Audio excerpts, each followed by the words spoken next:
If you're serious about motocross, you already know the KX450 is a big deal. But in 2026, Kawasaki didn't just update their flagship, they redefined it. Welcome to Next Gen Reviews, where we cut through the hype and get straight to what matters. Today, we're breaking down the 2026 Kawasaki KX450, and trust us, this one's worth a look. Design. Right off the bat, the 2026 KX450 looks leaner and meaner. The new chassis is slimmer, giving riders more freedom to move in the saddle. Kawasaki's gone with all-new bodywork for better ergonomics and improved cooling airflow. The plastics are sharp, the lines are aggressive, and the green? Still iconic. Performance.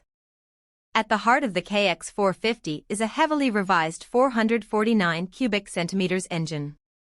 It's not just powerful, it's responsive. Throttle delivery is ultra-smooth, and the torque comes on strong, especially in the low to mid-range. Combined with the lighter frame and updated Showa suspension, the KX feels more balanced than ever, flickable in the corners, planted in the air, and confident on landings.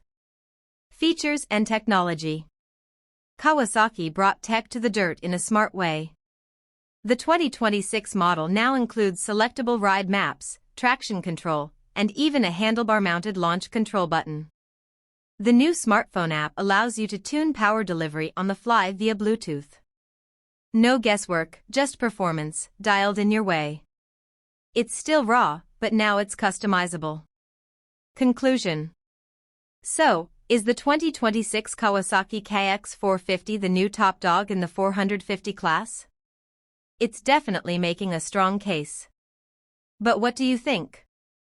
Drop your thoughts in the comments. Would you race it, ride it, or wait for the electric version?